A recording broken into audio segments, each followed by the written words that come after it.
Just to kind of give you a little bit of an overview about Rolling Ridge. Rolling Ridge here has been here in North Andover for the last 100 years. And what I want to do is to kind of give you a little bit of an overview of the history of Rolling Ridge as well as the grounds. And so we're going to be, after the overview, we're going to be doing a walking tour of the grounds, which kind of go out the doors here. We'll be kind of making our way back into the courtyard. And then following that, we'll be coming back into the house for anyone who might be interested in finding out more information about the property, the house itself, and walking through some of the different facilities. Rolling Ridge is a retreat and conference center that's currently owned by the United Methodist Church of New England, but our facilities are open to any groups that are looking for a place for retreat, for renewal and relaxation. And so we have a combination of programs that we offer, as well as we make our facilities available for groups, as well as for personal retreats. Our guest services director, Lee O'Brien, was one of the people that helped welcome you. Lee helps oversee the guests who come on grounds, and Lori Brown, who is our reservations manager, who's sitting in the back. She's right there. She's the wonderful voice that will answer the phone and answer any questions that you might have about booking our facilities. We have a lodging for up to about 67 people, and then but we also have facilities available for day groups who might want to come in for meetings for up to about 100 or so. And so our facilities are open for anyone who's looking for a place for renewal and relaxation.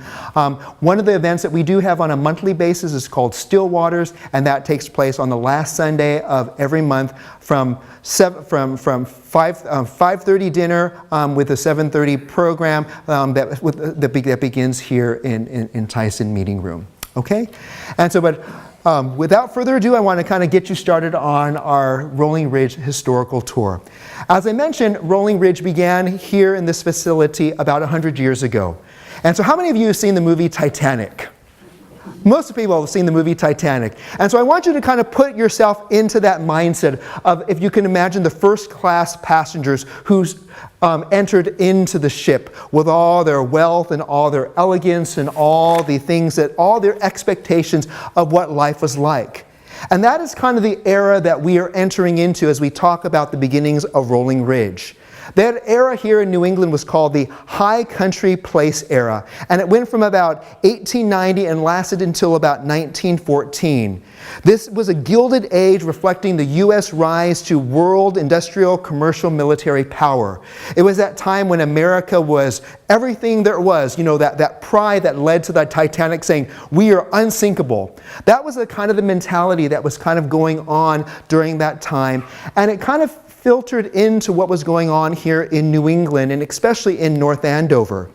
There were a lot of millionaires that lived in the New York area that wanted to go east for the summer.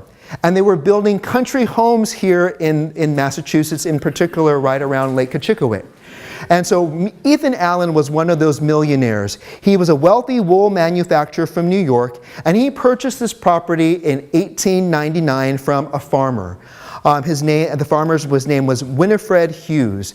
And up until 1899, when Ethan Allen purchased the property, this land was primarily known for farming and agriculture. But with the coming of the railroads, there was a shift that was going on in the culture and in society. And so farmers were selling their property because farming wasn't as lucrative as it was generation before. So farms were being sold and mansions were being built in this area. And Ethan Allen was one of those people who was coming into this area. Even though Ethan Allen purchased the property in 1899, construction here at Rolling Ridge did not begin until 1919, with this building not completed until 1923.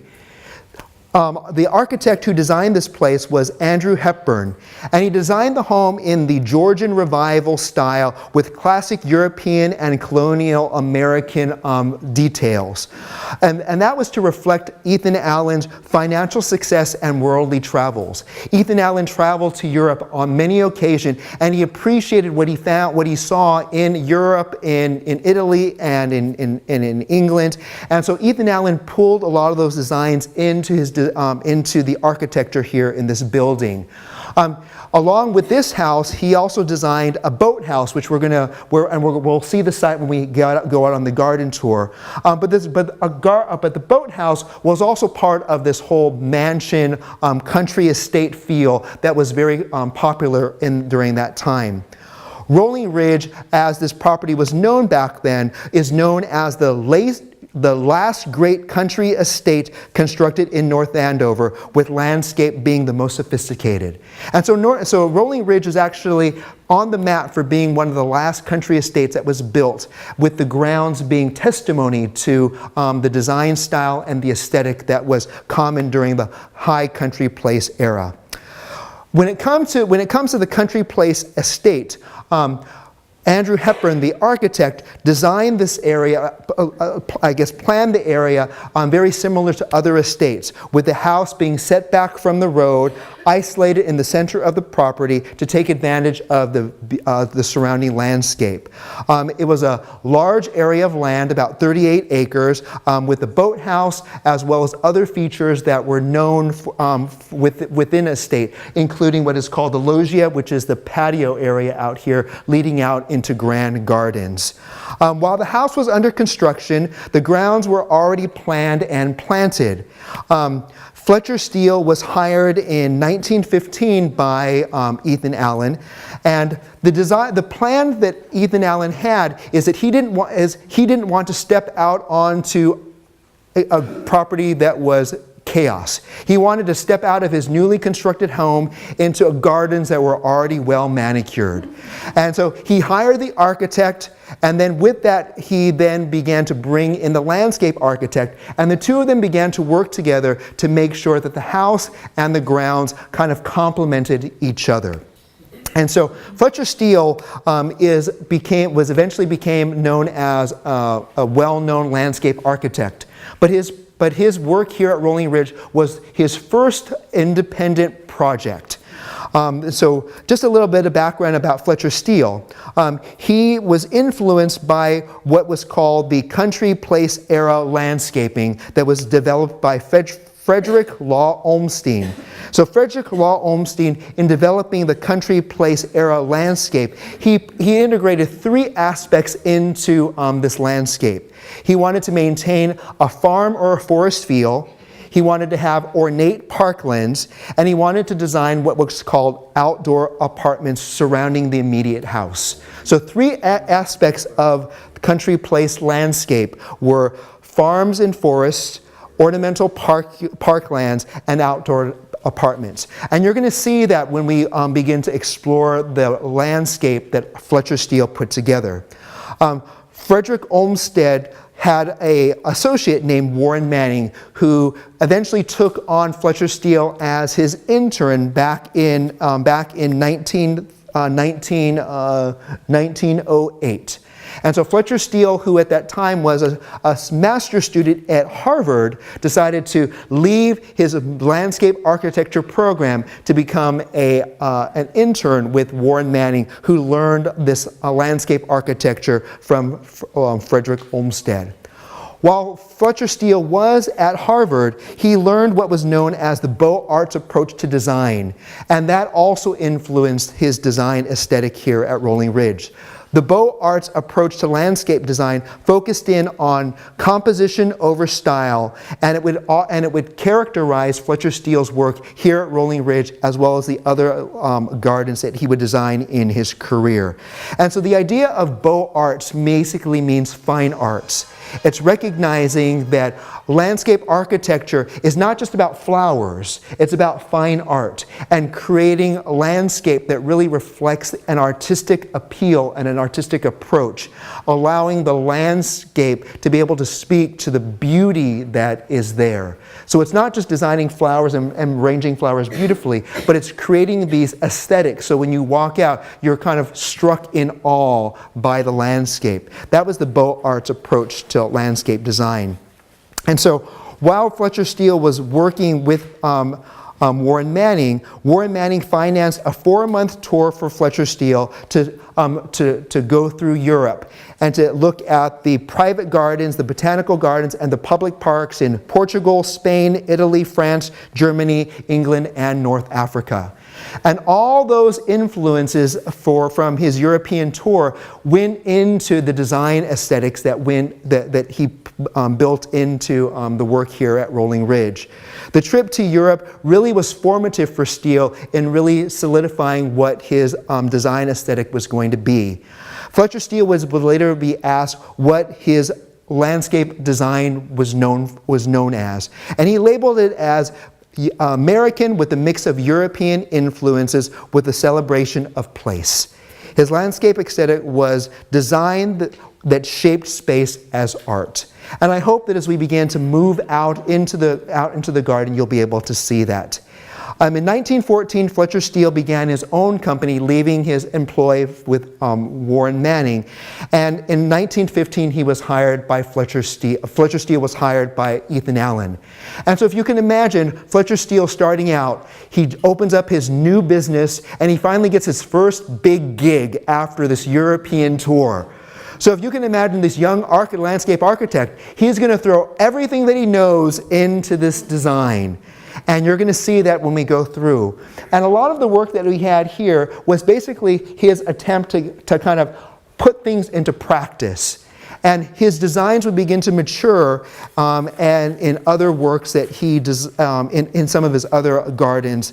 And there's a flyer on the table that talks about some of the other gardens that Fletcher Steele designed. And one of the most well-known is called Namkeg, and that's located in western Massachusetts.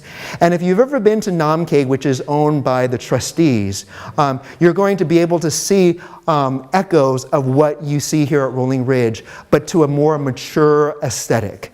And so one of the cascades, the blue cascades that are there at Namkeg, you see echoes of that here at the cascades that he first designed here at Rolling Ridge. And so if you've been to Namkeg, you're going to kind of go, it's like, oh, that looks like some of the stuff that I've seen over there. And so that's really Fletcher Steele kind of trying things out here and then trying them out in other locations and other venues that he was a part of. Yes. Did the original acreage of 38 acres include or the whole or part of the lake? And also, is the lake man-made? The lake was actually here, and so it's not a man-made lake. But actually, part of the lake is man-made. And if you go to the mills, they might tell you a little bit more about it. But they actually began to dam up part of the lake to create other parts of the lake for power for the mills.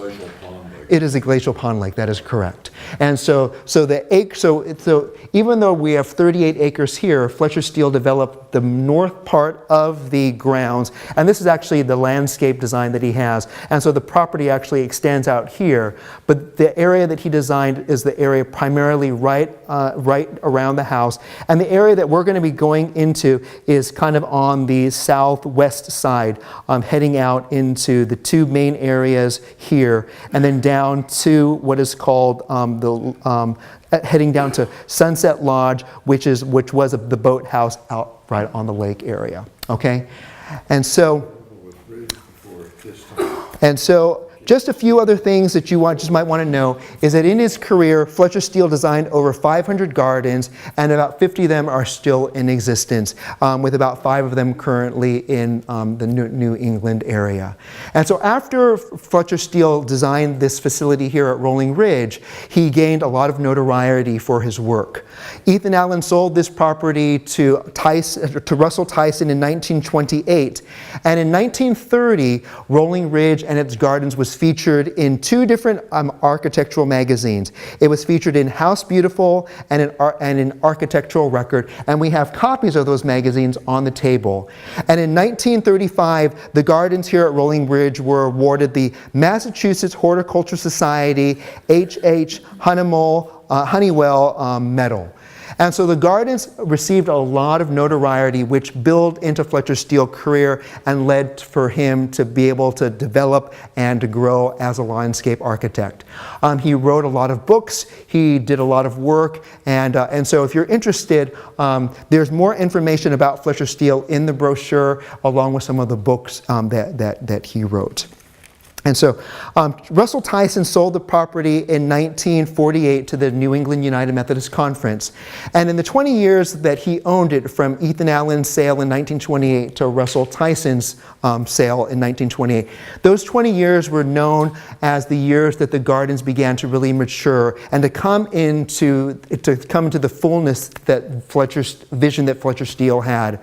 Fletcher Steele stayed on as a consultant with Russell Tyson for a number of years. We're not sure when he transitioned out, but I know that he spent a number of years making sure that the gardens were mature enough and continued to maintain the elegance and the beauty that he had anticipated. When the United Methodists took over the property about 70 years ago, unfortunately the grounds were not maintained in the same ways. And so because of that, some of the design architectural features that Fletcher Steele had put in place unfortunately have declined. We've got some pictures over here of what some of the areas looked like originally. And when we walk through, I'll kind of point out some of the different areas, but you might want to come back in and take a look at the areas after you've seen the grounds. Here are some other pictures of the grounds, including the fountain areas as well. And once we kind of walk through, again, this might have a little bit more meaning and a little bit more context to you. And so what we're going to do now is I'm going to stop talking here and we're going to kind of take you outside to the garden tour.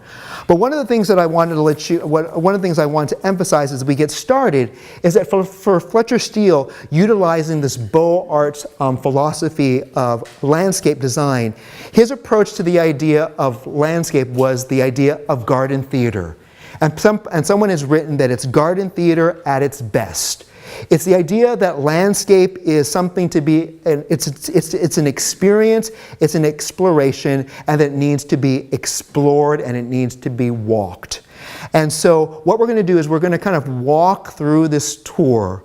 And the way that I've seen it a lot like I see it like a Disneyland ride. Have you ever been to Disneyland or Disney World?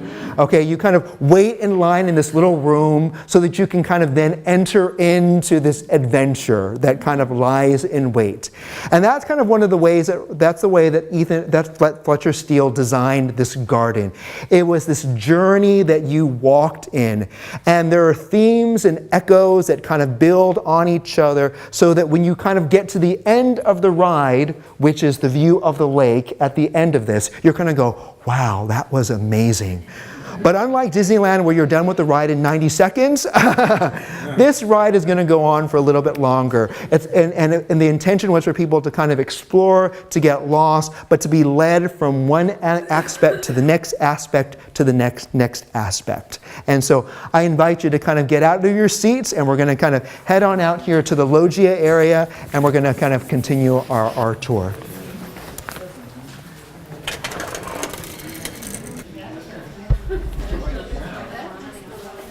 And so we're going to get started in here in the loggia because this becomes very intentional about the whole aesthetic and the echoes that Fletcher Steele liked to have. And so as you look up, you're going to see this blue ceiling. And some people kind of wonder, it looks a little out of place. But if you tie in this as the entrance to what we are going to get into, his whole idea was to be able to have the blue of the ceiling echo the blue of the sky. And so if you can imagine 100 years ago, the trees were not as tall. And so you would have the blue of the sky the blue of the ceiling leading you out to the blue of the garden so that you would have this sense of the echo. The other echoes that you can see here is you've got the arches here. And these round arches will echo throughout the garden. You're going to look over here. So if you take a look over here, you've got what is called the exedra. You've got the rounded bench that echoes the arch here. If you take a look down at the fountain, you have the arch, you have the roundness around the fountain. And so there is a sense of coming out of the house and then entering into this loggia and wanting to be drawn out into what is called the outdoor apartments. And so why don't you kind of step out to the outdoor apartments. As I was mentioning, Olmsted's landscape design for country estates was this idea of maintaining three different elements. The first element was the idea of the parks and the forests. And so what Fletcher Steele did in designing this garden is he plopped the garden as well as the house in a mature forest. And so there were already trees that were already in place. And so he designed the landscape around things that were already in place.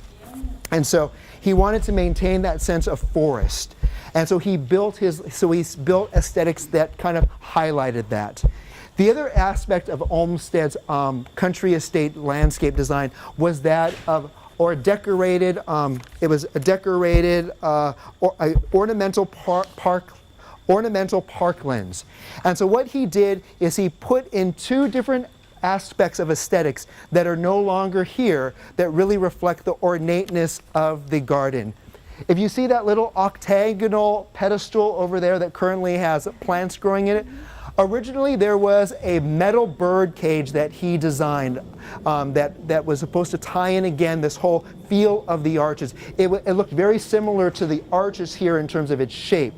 That bird cage disappeared sometime in the 1970s. We're not exactly sure what happened to it, but there was a bird cage there once upon a time, and there's a picture of it inside. Yes, Neil? The square footage of the house? Not offhand, and so, but we can probably look that up for you eventually. But there was a bird cage that he designed that was there, and then on this pedestal right in front of me that currently has a pot on it, that used to have the statue of Diana. If you're familiar with the Diana Huntress statue, he actually had sent from Italy a Diana leaden statue that was there. And again, that disappeared sometime in the 70s and the 80s, and we're not exactly sure what happened to it. We know that in its journey from Europe to the gardens here in North Andover, it was sunken on the ship. They had to get it out from the bottom of the ocean, and it finally made its way here, and it sat here for a number of years until it disappeared. And so, did they ever think that any of this was stolen? Or? We're not sure. We think that it might be stolen. I'm actually contacting the former directors to find out what they know about what happened to these pieces of artwork. Because I know that they do steal pieces like Yeah. that. So. And so unfortunately it disappeared. And the interesting thing about the Diana statue is that the Diana statue was intended to be able to draw your attention from one to the other, because she was angled in such a way that would draw your attention towards her, so that you would follow her eyes towards this other, from the exedra out to the fountain. And so the third aspect of Olmsted's landscape architecture design for the country estate was this idea of outdoor apartments. That's not something that we're very familiar with, especially in our modern day landscaping.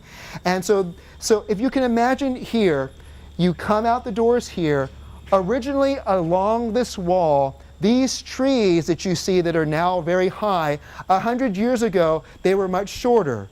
And what they did is they created a green screen. They created a wall that kind of shaded this area so that you could not see into this room from out on the main courtyard. You would walk in and all you would see is this tree, a line of trees of green, because the whole idea was to have surprise of what was inside here. And so you had a wall of trees over here, and you had this back area that opened up to the forest. And so if you can imagine, it created a sense of an outdoor apartment, an outdoor room. And over here to the right, there was called the bowling green. And again, if you can imagine, trees on both sides that were a little bit shorter, creating walls on the left and the right. And in the back, there was a wall of hemlock trees that basically provided a shield so that you could not see out to the lake. Fletcher Steele's intention was that you did not see the lake from this point of the journey. He wanted the fountain to be the highlight of this area, and so he intentionally covered the lake with these trees so that you would see the lake shooting up and you would be drawn out to that area. And so this became, for Fletcher Steele, this idea of the outdoor apartments. It was an opportunity to enjoy the beauty that was here and not feel like people are looking in on you. And so for most of us today, we want views of the lake. but views of the lake were actually not possible from this area of the ways that he designed this area. But what I'm going to do is I'm just going to give you a few moments to kind of explore the Excedra area, and then I'll meet you over in the Bowling Green in just a few minutes. Question, huh? How much time did the family spend here during the summer months? I actually did not bring that up. And so this is actually the summer home. And so it was not intended for year-round usage. They were only here probably only just a few months out of the year. Were there children? Ethan Allen had a few kids, but it's believed that he actually did not live here with his family, whereas Russell Tyson did. But Russell Tyson did not have any children. Were some of these pines here before the landscaping was done? Some of them were, yes. Huge.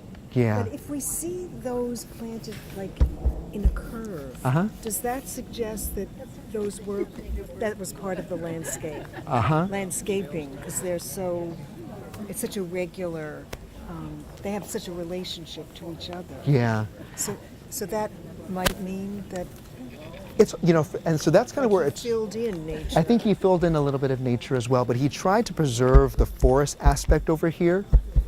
And so that's where it's one of those things where it's hard to tell how high everything was. And so when we look at the pictures, the trees were much lower, but we do believe that much of that forest area was original. And so he designed everything based upon kind of making it feel like there was this room that people could enter out to. Was there a farmhouse here when there was a farm? No, actually. Oh, there wasn't. There wasn't It was a farmhouse. It was just a farm. And so actually the farmers used to own the land on the other side of Great Pond Road, the house that's over there. That was the house. There never have been a house here. There was never a house here until this one was put in. That's so interesting. Yeah. Thank you. Is it known why he got rid of the property? Such a beautiful property. So Russell Tyson was the one that so Ethan Allen eventually sold the property Right, because of health issues.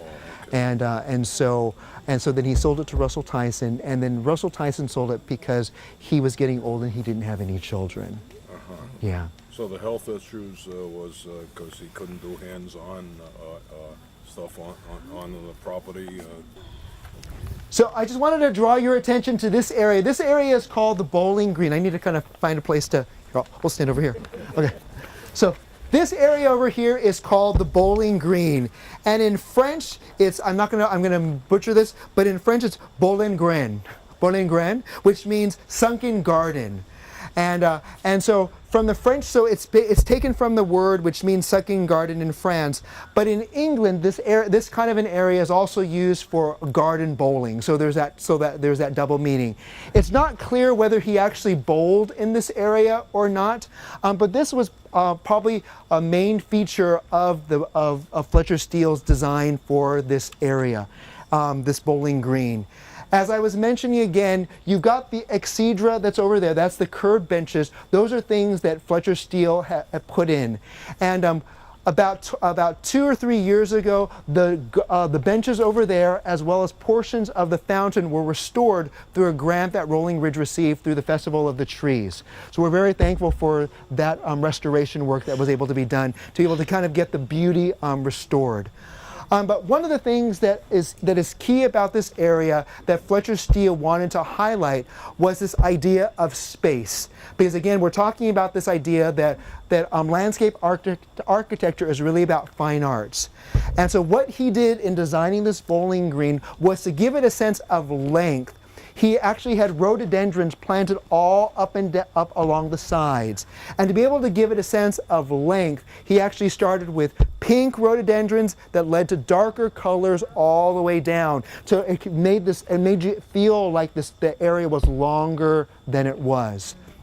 And so if you can imagine standing kind of right here on the steps, you kind of come out of the house, you've got the steps here, you look and you see the rhododendrons on the side, you've got the fountain kind of spouting up. What it's going to do, it's going to draw you to want to come and explore. And that was the whole idea. We have the echoes of the arches that he kind of has built in. But once you kind of reach this point and you start hearing the water also is going to be an echo that's going to want to draw you deeper into this garden. And so as you kind of make your way through this, imagine, if you will, rhododendrons on the side that were planted, along with evergreen shrubs that were behind that, along with forest landscape behind that, to create again this sense of a hall, a long hallway that is leading and taking you and drawing you down to the end. So I'll see you down at the fountain, and I'll explain a little bit more about the fountain. But are there any questions at this point about where we're at? The fresh cuts, are you like recreating this area or something? And so, yeah, so our hope actually is to replant the rhododendrons and to restore the rhododendrons and a good chunk of this bowling green to kind of restore that whole feel once again. Okay. So are you guys working with a landscape architect or to bring it back? Is that your goal, to bring it back to No. Okay, if I can just draw your attention here to the fountain area. And so, as you can see here, the fountain is currently not on operation. When the United Methodists purchased the property back in 1948, the fountain was up and running, and it's had its periods where they would try to get it up and running again.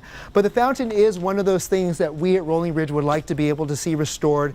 And I know that in talking to people who have historical roots here in the town of North Andover, they would like to see the fountain restored as well.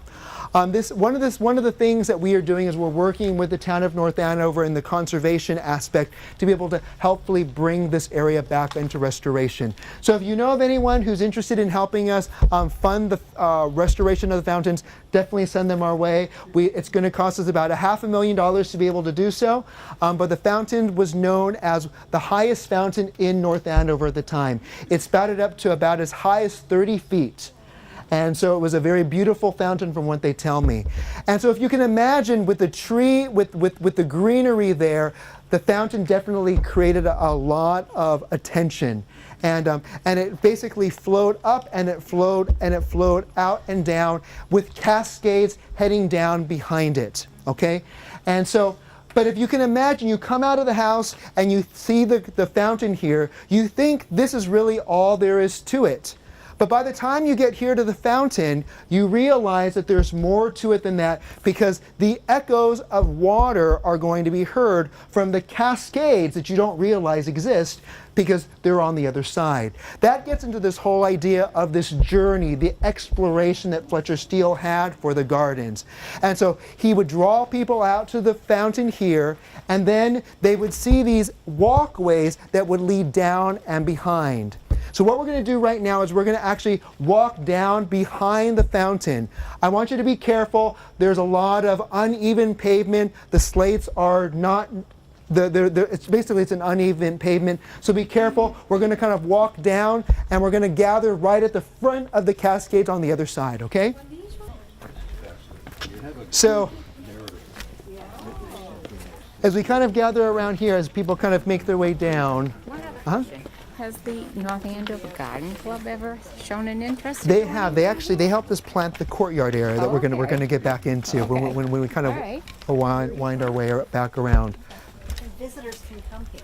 And so people were asking us about so we actually worked with the town of North Andover. So there's a trail that leads from the side of the golf course that comes in on the old main road, and it kind of winds in, and it kind of comes up, and it kind of encircles the fountain here. So that's part of the trail that the town of North Andover has partnered with us in having and making available to the public. We need to put in some parking areas out there so that people can actually come in better.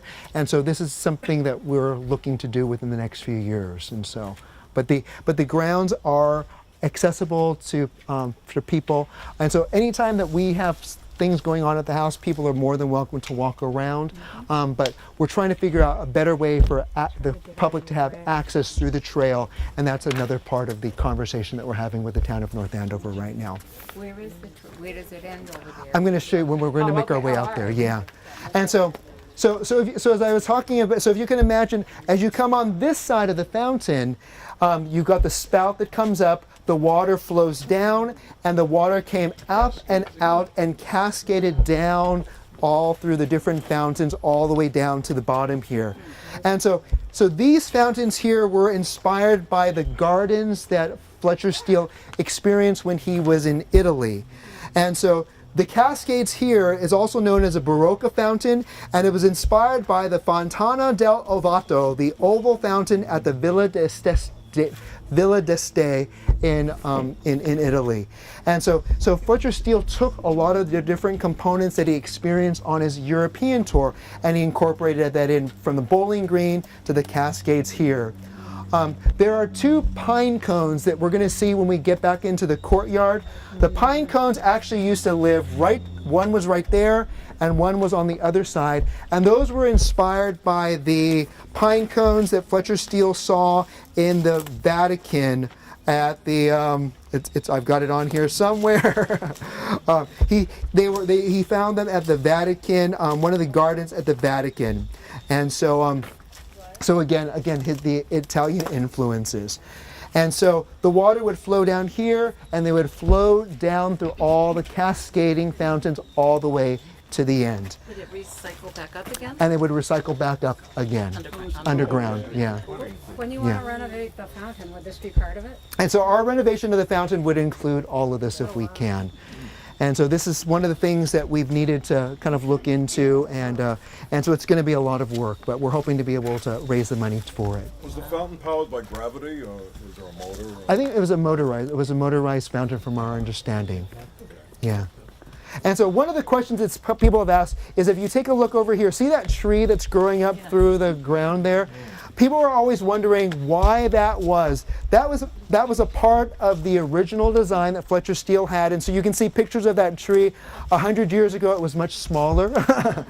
But the intention was to have people question what was here first, the tree or the fountain. And yeah, and I think that's what it is. And so someone has asked me whether I'm a horticulturalist or not. I am not. And so yes, you're correct. It's a shagbark hickory in the pathway. Yeah. Oh, very nice. Oh, very nice. The sculpture intended to imitate stalactites. So those are to imitate the stalactites in the Villa d'Este in Italy. And so what we're going to do is now we're going to kind of make our way down. And again, if you can imagine, the water from the fountain is now echoing to the cascades here. But that view of the lake actually did not exist at the time. There were actually a series of trees still blocking the view of the lake, because at that time, Fletcher Steele was creating these rooms. And so this was a hallway that was leading out to the view of the lake that he wanted everyone to see. And so the echoes of the water and the curves of the fountain are all kind of building upon each other to be able to kind of lead everyone to the final destination, which is the view of the lake, which is at the Boathouse down at the end of the way. Components of this structure. Is some of it stone and some of it concrete and some of it plaster? Is it all different? It's different because of some of the restoration work that we needed to do. And so we have, so originally was stonework that we've actually replaced with concrete to kind of get the pink? Yeah, this.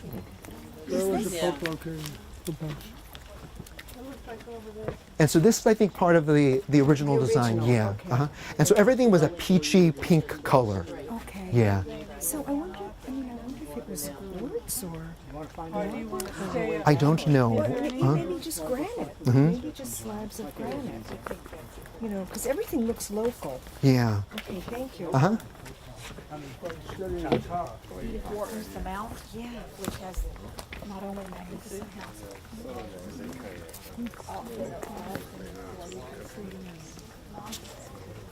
And so here we'll kind of gather down here.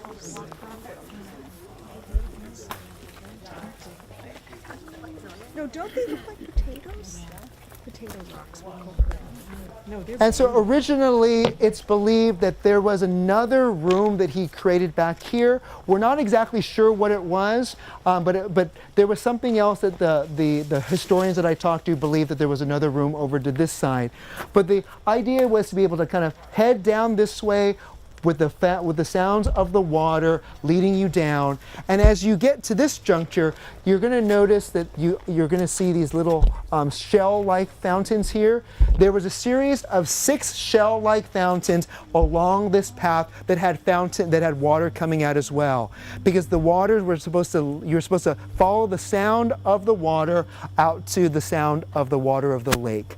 And so along this trail here, which was also which also had hemlock at the time, you would create this whole hallway leading out to the garden, to the Sunset Lodge.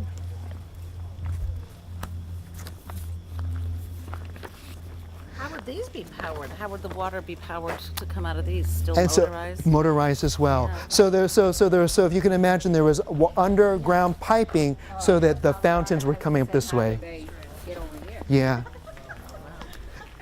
And so these are some of the restoration work that we need to be able to do to be able to get these fountains powered again. This is the site of where the boathouse was? Yes, Given that this is a water supply, are boats allowed in here? At the time, yes, but at the time, not now, yeah. How long has the restoration been in progress? Probably we've been trying to do it over the last few years. And so I just started here at Rolling Ridge back in January, and so my predecessor was one who kind of got a lot of the restoration work started.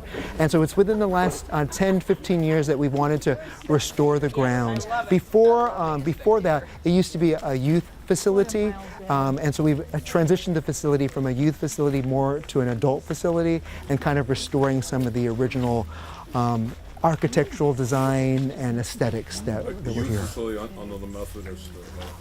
Under the Methodist, and so we'd had like high school camps here, junior high camps here. So we don't currently have a lot of youth camps anymore, but it's primarily adult groups that are on site here. Do they actually keep those here? From our understanding, yes.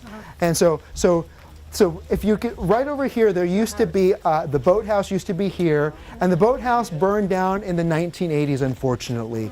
It was called a variety of different things. It was called a tea house at one point, and I believe that's because Russell Tyson, who owned the property from 1928 to 1948, he spent a lot of time in Asia. And so I think he used it as his tea house. It was also called the Sunset Lodge, and I think that's kind of what I think that's what Ethan Allen called it. But it was also known as the Boathouse. And it became the destination for the end of the tour, so to speak. You start up at the house, you've got the echoes of the water leading you out and leading you to the beautiful view of the lake. And so this was kind of the destination of Fletcher Steele's vision, and creating this whole little journey from the house through the Cascades all the way down here to the lake. Where do they keep the boats? Probably just over here on the side. Oh, like just not power boats, right? No. So we're talking about in the 1920s, and so everything was probably more rowboats than anything else. The private house over there, is that related to the family that they were able to get waterfront? Yeah, I don't know. I don't think that actually one? sure. Oh, I know. Huh? That's a private house. No, That- that's nothing to do with here. Just private? Yeah, it's a Yeah. private house. Oh, yeah. yeah. So it's not related to us, and so. They have a restriction with the height of the lake. The height of the lake has to always be 5 feet below their house. And when they have to let water out, they let water out. Oh. Yep. Wow. Yes, he's rather. Was this a reservoir with no swimming allowed? I believe at that time it was not a reservoir. It was just you could still swim and boat in it at that time. Because it would have been criminal, you would have had all this out. Yes. Yeah. Pre-air conditioning. Pre-air conditioning as well. Yes. I used to hear that thing running in 59. I don't know. You know, it's a different kind of lake. Yeah, probably. Yeah. Any questions at this point? Are there many more private homes around the lake? I think that there were, and so I couldn't tell you offhand, and so. But I think like the Brooks Academy also was a house at one time. It would have been similar to this in larger places with lots of land. Yes. Yeah. familiar is this? But who owns the lake? It's owned by the town of North Andover. And so in case you're wondering, the lake over here, it's Lake Kachikowit, and it's owned by the town of North Andover, and it is the water supply for the town of North Andover.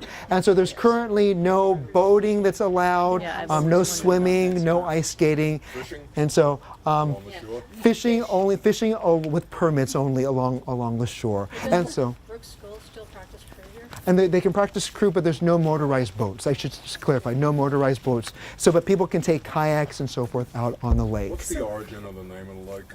I guess I think it's Indian, yeah. Where is Brooks School? So the water is clean. The water is very clean, yeah. That's great. Yeah. And so, any other questions about kind of this little journey that I've kind of led you on from the house through the gardens here? No, we're going to go a different way, and so. Do we know if anyone who lived here really took the little journey, or was it more when they had guests they would show them this tableau? I'm sure it was probably a combination of both. And so you're talking about people from a different generation where leisure was the thing. So, they probably every morning, probably took their little stroll with their servants, kind of, coming, taking care of them. They didn't have to worry about washing clothes, and and so they probably came and enjoyed the view here on the lake and kind of made their way out. Very foreign. So again, that's kind of where it's imagine the Titanic, the first class guest, that was Started picking up twigs. Started gardening. And so one of the things that my staff is trying to do is trying to clear the ground. If you can imagine, we've got 100 years of overgrowth that we're trying to now clear out. We also have an issue with the hemlocks in this area. All the ancient hemlocks that were originally here are all dying because of the disease that is now impacting them. And so all the hemlocks are coming down. And so what we're going to do is we're actually going to make our way up this way, up to the original main road into the house. And I'm going to explain a little bit about that. But just be careful because my staff is starting to cut down trees and all sorts of stuff. And so you're going to see piles of mounds when you make your way up. And so we're going to head up to the main road here. Here, we're going to kind of keep heading this way. Yeah. Later. When I was in high school, you could put boats on there. That's really amazing that they retained the whole 38 acres. Usually those pieces of property get sold off. Yeah. It's down to just a few. You know what I mean? I know, and so that's kind of where it's nice that in the midst of all the stuff that's been going on here, they've been able to maintain the property, and also to be able to, and we're trying to be able to to restore it so that the original aesthetic is there, but then also making it available to the public. That's wonderful. And that's kind of where we're hoping to be able to get the trail up and running, and that's kind of where it's coming in off of the original main entrance to the house. You know how you said this was like the last of the big estates or something like that in North Andover? Where are the other ones? Like, are they still around, or are they? I don't know. I need to do a little bit of research to find out what some of the other estates are.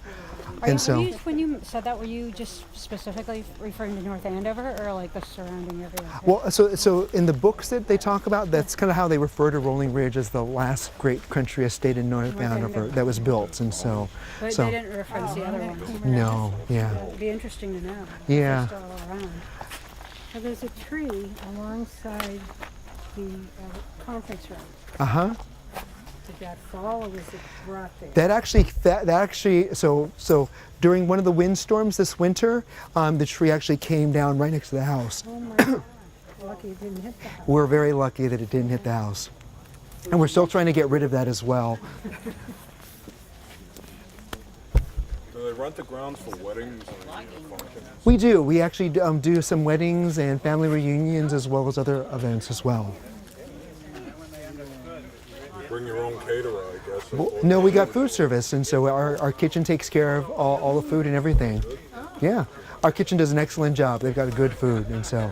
Based on the samples that we had. Not bad, huh? Okay. I want to draw your attention now to this road right here. And so the road that you drove in on, all that big bumpy road that you drove in on, that was actually known as the service road, the service road. The original road and entrance to the house was actually came along this way. So if you came in from the center of town in North Andover, you passed the golf course, And right past the golf course, you probably don't notice it, but there's a little road right along the side of the golf course that kind of comes up this way, and if you follow it, it leads all the way up into that main house. That was the original road of the house. And so when Ethan Allen purchased this property, he purchased the property right next to the country club that had been purchased just a few years before. So this is prime real estate for someone who likes to golf. and so, so you can tell Ethan Allen had a lot of money to be able to buy the property right next to the country club. But that was the original road that came into the house. And the whole purpose of that was to be able to create that country estate feel. You would come off of the road, you would drive through this beautiful forest, but you would not see the house until you came up to this ridge. And even here, you don't quite see the house until you make that turn. And then all of a sudden you make the turn, and what do you see in front of you? This beautiful estate. And so that was the whole intention of the main road. I'm going to say this again. I'm not exactly sure at what point the main road went out of operation. I'm still talking to the previous directors to find out when the main road went out of service, and the service road was the main entrance. But if you can imagine, it was a beautiful entrance into the house. And we've been trying to restore this area, but with all the various restrictions that are going on because of proximity to the lake, it has become a little bit of a challenge. And so what we've been able to do is to work with the town of North Andover. And so the trail that I had been mentioning leads from the entrance, the original entrance to the estate, and it becomes a walking trail up the road, and then it kind of turns down this way a little bit to leading to the trail right along the lake that leads up to the fountain. That we call that the conservation easement. It becomes a trail for the town of North Andover to be able to have access to the property, to be able to enjoy the beauty of the grounds, and for us to be able to share the beauty of Rolling Ridge with this community. What was the source of Allen's wealth? He was a wool merchant, and so he actually was located in New York, and so he wanted to use this as his summer estate, but it was all in wool manufacturing. And was the driveway all paved? We believe it was a gravel road for a number of years, and I'm not sure at what point so it's actually paved through a good chunk of it, so all the way even out towards the golf course. Wow. And so that was probably sometime, I would think, probably during the 1940s and 50s. How much conservation land is around the lake? How far back ashore? So we have a conservation easement, and so it's a trail that's probably just right off of the lake, probably about like a good. Greg, do you know how 25 feet. 25 feet. 25 feet from the lake. No, it's nothing. I know they had an opportunity at one time, they didn't take it. Oh, Prior to the Methodist Church purchasing the house, was it winterized?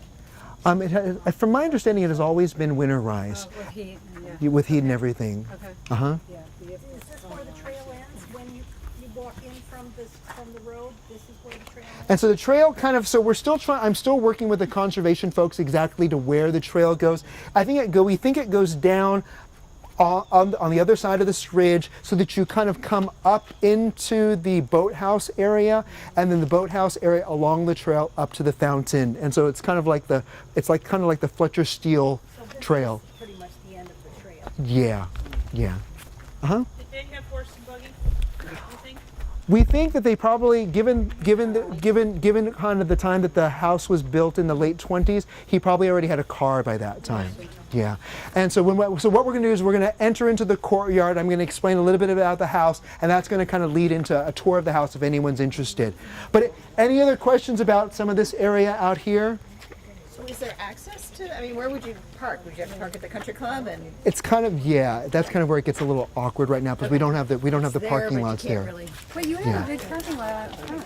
Yeah, but it's not part of the trail area, and so, yeah. So it's like, I think about a half a mile. It's not a very long trail, so it kind of starts from the country club area, and then it heads out to the fountain area, and then that's the loop. On this service road here, for the access to the trail from the service road?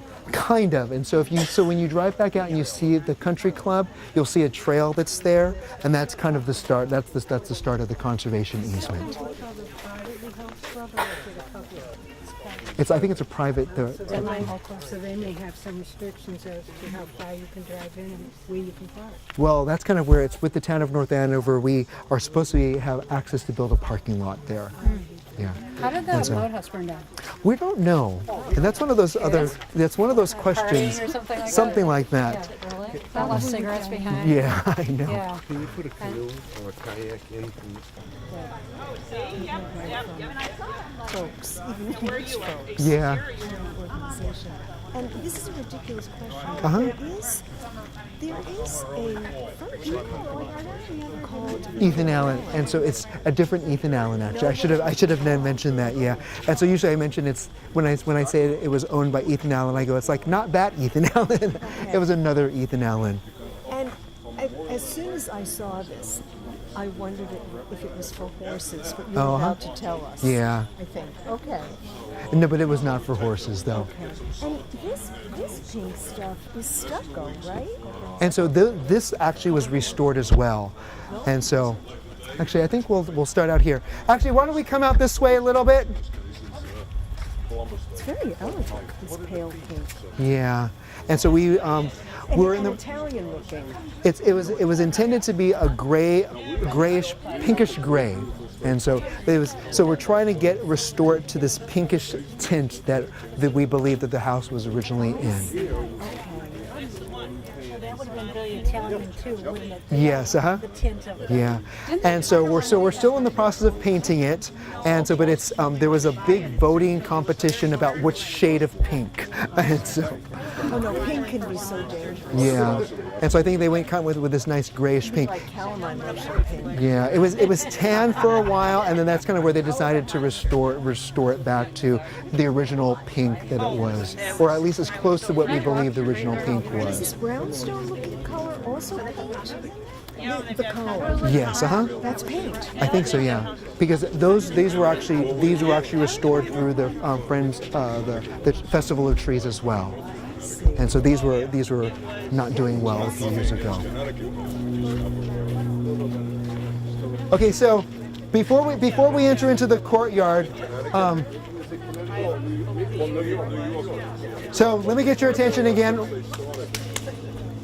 And so, when Ethan Allen, when Fletcher Steele first designed this property, there were two pine trees that actually framed the courtyard area. The pine trees are now gone, but there were two mature pine trees that were kind of the focal point. So when you came up the entryway, you saw these two pines that kind of framed the entrance into the courtyard area.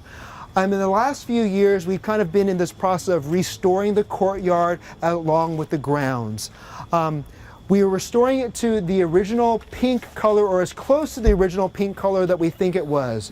Greg can kind of correct me on this, but there was a competition, right? Wasn't there like a voting competition? There was, yeah, we put 9 samples on the building over here. And we just let people figure out which ones they liked. And they picked a color nobody else seemed to like, so then we went with what we have now. The art director found a letter that had it said we're going to the pink house or something like that. And that's sort of where they got Yeah. Yeah. Nobody knows what the original color is. And so we just know that it was referred to as a pink house. And but we also know that it was blue shutters with white trim. And so we're actually in the process of restoring the blue shutters with the white trim, and we're trying to finish up the courtyard area. Someone had asked me about the North Andover Garden Club. Last summer, the North Andover Garden Club helped us to restore the plantings in the courtyard. Maureen O'Brien, who is a landscape architect, she did her master's thesis about Rolling Ridge and Fletcher Steele. And so she gave us the recommendations of what the original plantings were. And so she helped helped redesign the area. And so the Andover Garden Club took out all the old plants, planted in the ones that were more I guess in line with Fletcher Steele's vision, and according to what Greg says, the plants are growing up nicely based upon what the original intent was. Is that correct? Looks like we have to get back and weed though. Oh, okay. Are you part of the garden club? And so do you want to share a little bit more about what you guys did last year? Well, we just cleaned it up and we pulled out there were shrubs that were pulled out. I think Greg did the pulling out, and we just planted mostly the coral bells that are here and rearranged a few things. But the enormous, that tree was there, as I remember. It was. The birch was, and then we would, the architect had a design as to what we did. So we were basically just the people who dug and put down most of it. Very nice. Was Alan a Florida snowbird by any chance that he might decide to go pink? I mean, it's like bringing Florida to New England. I'm not sure, huh? And so, The colors being picked up in the roof. say that again? Blue-green of the roof with the pink in the roof. It's fabulous picture. Oh, very nice, huh? Wouldn't the architect pick the color? He might have picked it, but he might have worked with either Fletcher Steele or Ethan Allen, yeah. Yeah. And so one other thing I want to draw your attention to is I was mentioning the pine cones. So these are the pine cones that were actually at the bottom of the Cascades that were inspired by the gardens that Fletcher Steele saw when he was at the Vatican. And so just to kind of give you a little bit of overview of the house, as you can see over to the left side of the house, actually why don't we walk in just a little bit so you can see.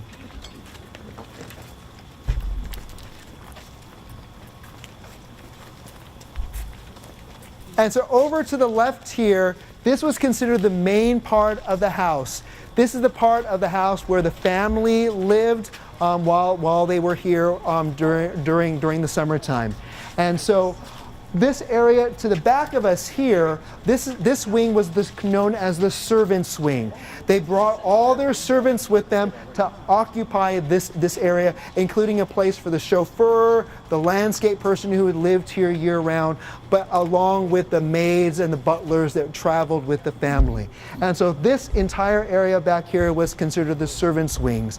This area over here was known as the Carriage House, and on the bottom level it was a place that carried their vehicles, and on the top it was the guest house where overnight guests would come and stay. And so right now we've converted all these areas for guest use, and so it's not going to look exactly the same as it did in the time when the occupants were here, Fletcher Steele, Ethan Allen and Russell Tyson. But we've been able to try to maintain at least the exterior in the way that honored the tradition that was here with the original architects and the landscapers and whatnot. And so, any questions about the house? You mentioned that it's called the Tyson House. Actually, it's called the Tyson Hall, Tyson Room. Yeah. Is there any reason why he wanted to have his name?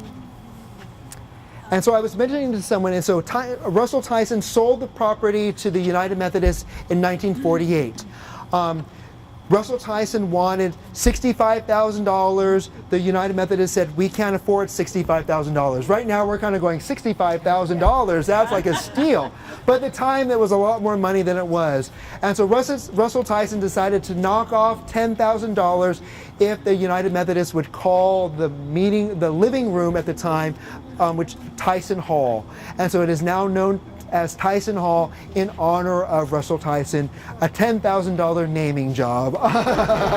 Not bad, not bad. Just to sell it And to kind of move it on. People, they would have their guests over here, not in the house. Not in the main house, because the main house was for the family, and the guest rooms was up on the second floor here. And so, question? Is he a Methodist? He was not a Methodist, and so the Methodists found out about the property because the landscaper and the caretaker who was here at that time actually was a member of the North Andover United Methodist Church, and that's how the Methodists found out about this property. Yep. And who's Larry Peacock? And Larry Peacock was the executive director just before me, and so he got the building named after him. Yeah. Why is that? Huh? It's one of the things that the board decided to do. And the color, the mystery of the color. There were no paintings or tinted photographs of the house? Not at the time. Everything was black and white at the time. But sometimes they tint. So And does there were no paintings, no artists commissioned to make. Not that we know of, and so, yeah. Maybe somewhere. Yeah. Maybe somewhere, but we haven't found it yet. And so, Was that bay window part of the original house? the bay window was a part of the original house, yes. And that was actually the breakfast room for the family. So the family would have breakfast there, and then what is now known as the sitting room was the original dining room. And we're going to do a tour of the house for anyone who's interested. But I just wanted, before we move into the house, I wanted to kind of let people know that that's the end of the official garden part of the tour. If you're interested in going through the tour of the house, we're going to move into that now. But are there any questions about the garden at this point? Great. Admire what you're doing. Come on, we're going to move into the house. Actually, before that, so this cistern here actually was not here when Ethan Allen owned the house. Russell Tyson actually put in this cistern as a wishing well. We believe it was a fountain at the time, and we're trying to restore the fountain. As you can see, there's a pipe that comes up. Greg, my maintenance guy, he got the pipe up and running, but then we realized that for whatever reason there was a break in the pipe, and we're not able to get the water through anymore. So now we're kind of back to the drawing board about how to get the fountain up and running. And so we've got this little fountain right now as an homage to what it was, and so we can get it up and running at this point. And so it's a little solar fountain that we're using right now. Plumber to donate his time. Yeah.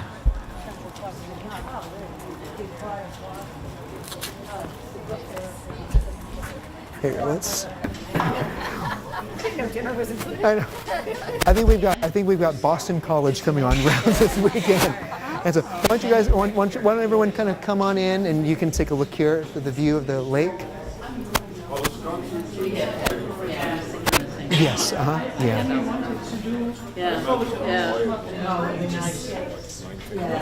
1920s, so 19, yeah. It did, and so my maintenance guy says that we still have a lot of 1920s wiring still powering this house. And so, yeah, well, not so much, unfortunately. Say that again? The knob and tube wiring stuff? Yeah.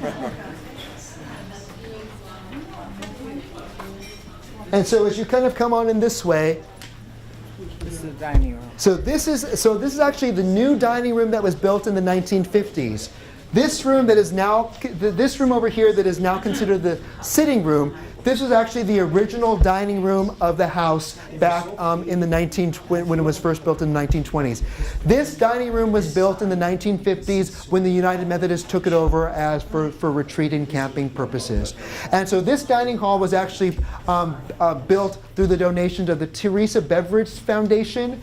And so Teresa Beveridge family donated the money to be able to build this part of the dining room. So this part of it is an add-on. But this is the original dining room back in the 1920s. But we call this now the Lakeside Dining Room. And as I mentioned earlier, the artwork that is in here is provided by the Andover Artists Guild. And so every quarter we transition out the work with a new art display. And so right now the theme is Fall in New England. All the artwork is for sale, so if anything inspires you, you're more than welcome to let us know. The artists would love to be able to sell some of their work and make sure that it gets another home. Question? Is the plumbing original too? I mean, I imagine that's the poor bathrooms. Some of them has got some original stuff, and some of them has been upgraded. Okay, we're going to kind of head back out to the main part of the house now. We're going to head back out this way.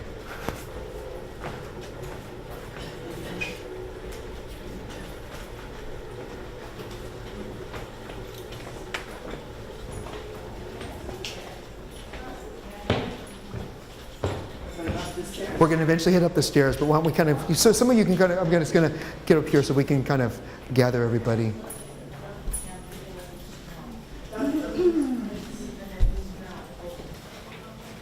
And so we're actually going to get ready to head up into the main bedroom area of the house.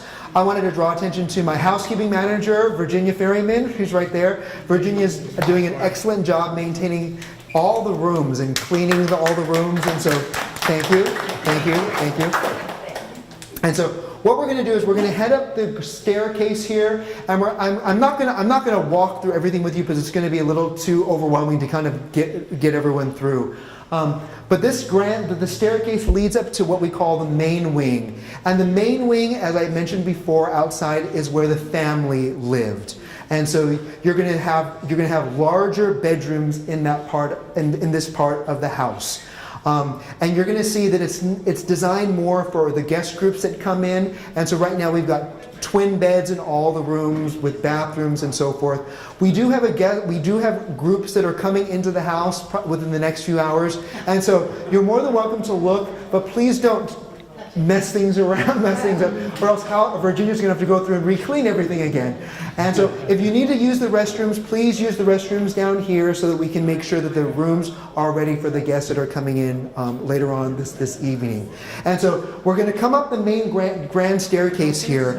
And when the United Methodists used to use the facilities for camps and retreats, this grand staircase was known as a place where people would sing. I think it's because of the acoustics that were here. And so I hear lots of stories of people singing in the staircase. And there's pictures of people lined up in the staircase singing. And so it's got some good acoustics. And so if you're wanting to sing out a few bars, you're filling in the spirit of the house. Okay? And so what we're going to do is I'm going to give you the opportunity to go up. You're more than welcome to explore the main wing. There's a staircase that leads up to what we call rooms 7 and 8. There's just more bedrooms up there. You don't really need to go up there. Just imagine bedrooms up there. But you're more than welcome to look at the main bedrooms in the main wing. What we're going to do is there's going to be another hallway that's going to lead into the east wing that we call it, and that is the servants' quarters. And so if you can imagine, that's where the maids and the butlers of the family lived while the family was on grounds. And you're going to notice that the rooms are smaller. And that's the key thing to notice, that the rooms are simply smaller than the houses in the main wing. Okay? And what we're going to do is we're going to kind of lead through that area. And we're probably in the hallway. That's where I'm going to kind of gather you again in the east wing. And we're going to kind of take you back downstairs. Okay? So it's going to main wing into the east wing, and then we're going to kind of take you back downstairs. And so kind of walk through, and we'll see you back on the other side. Okay?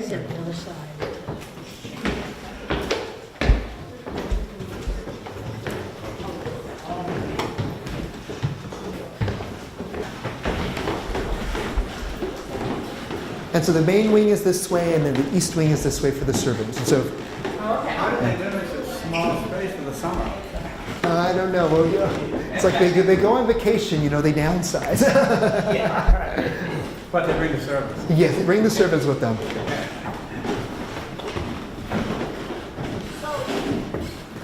when Ethan had it built, did he have a large family? Ethan That's Allen a lot of had bedrooms. a lot of bedrooms, and so I think he had like 2 to 3 kids. I don't know offhand how many kids he had. And I was just trying to picture that. I mean, that's 8 rooms, 8 bedrooms. They were sitting rooms too. Maybe they weren't just. Well, that's what I was wondering. Were they some sitting rooms, or was this the original setup? No, this is definitely not the original setup. So we've added bedroom. We've added beds into places, and So they could have been like, if they had the, in a sense, master bedroom there, and then they would have a sitting room off next to it or something like that. Yeah, but it's, again, as a retreat house, it's very nice. Yeah. And so here, Greg, why don't you do you want to keep leading them down to the east wing? Cool. Whereas regular folks are. I don't know where he wants to go. I think we just want to see how small the rooms are. It's still very nice. Actually, why don't you kind of stand and just direct people this way? Yeah, we're all going to go this way. It's got to be like their sitting room. It's got to be like a servant's sitting room. This one is big.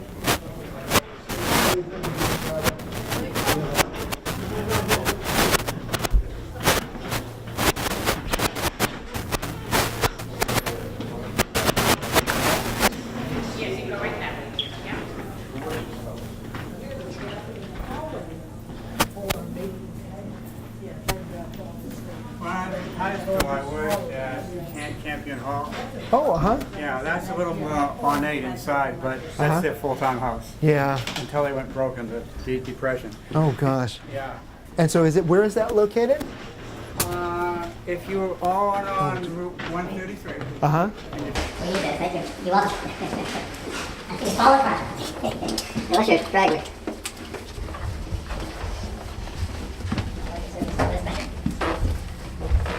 Sure, yeah.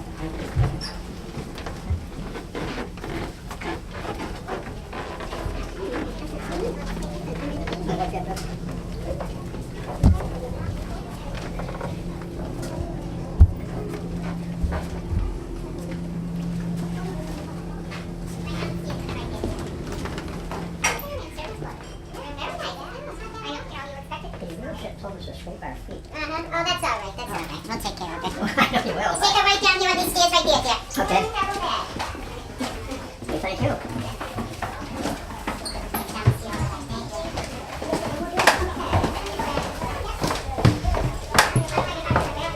So this was the other one above the dining room we saw?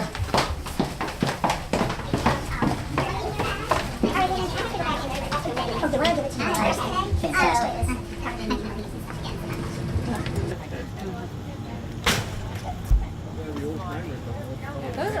How could like so many bedrooms?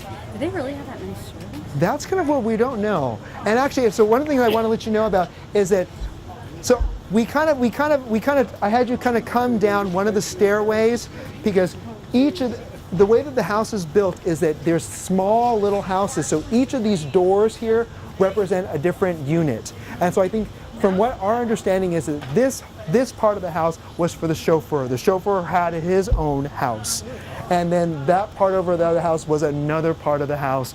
And so over the years, they've kind of taken down walls to be able to allow for a little bit more, I guess, cross traffic. But this area here, there's no wall to lead all, and there's no hallway to lead all the way through. So this becomes its own little separate kind of entrance area. Connected? It's not connected to everything very well. To it inside? We can? You have to go through bedrooms to get to it, and so. But we know that this was the chauffeur's quarter because on the original architecture plans it says chauffeur's house. No. But he took good care of his staff. He did take good care of his staff. What we're going to do now is we're going to go into the Carriage House, which was the garage area with the guest rooms on top. On the bottom level, we've converted it into a meeting room, and on top, we've converted it into bedrooms. And so this is a renovation that was completed just about a year ago. Larry Peacock was the director that was here just before me. He was significant in turning the facilities around from a rundown youth facility and trying to elevate the property again. And so for all of his work in transitioning this facility, the board of directors decided to name the facilities after him. And so again, the facility was just done about a year ago, and so we wanted to maintain kind of the historic feel to the house, but with more modern amenities. So it's kind of got we wanted to maintain the quaint charm of the house, but with a modern feel. And hopefully you'll get that when you see that part of the house. What we're going to do is I'm not going to show you the meeting room. Do people want to see the meeting room? And so what we're going to do is we're just going to show you the bedrooms, and that'll take you back out to the courtyard. Okay? So the area where the bedrooms are now, is that the chauffeur's house before? The chauffeur's house was here. What we're going to go to is where it was the guest rooms. Yeah, what's the chauffeur's house? It was this corner unit right here. No, we did not go through it. It just makes it a little hard to kind of go through it. No, it's got offices right now. Mm-hmm. So this is where the guest room. So this was the original guest house. And the chauffeur? And the chauffeur was actually right there, so that's the chauffeur's corner right there. Where do they keep the cars then? Underneath. Underneath here.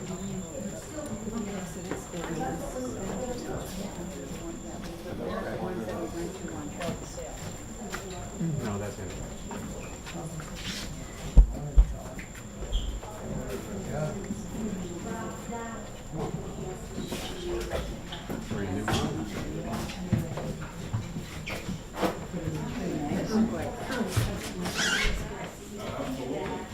Okay, I think that's it. And I'm going to squish around here and. Sure.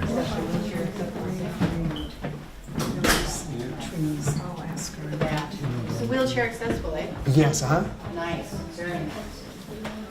Big back. So here we go, right out here. And so we're missing the lights in this hallway right here.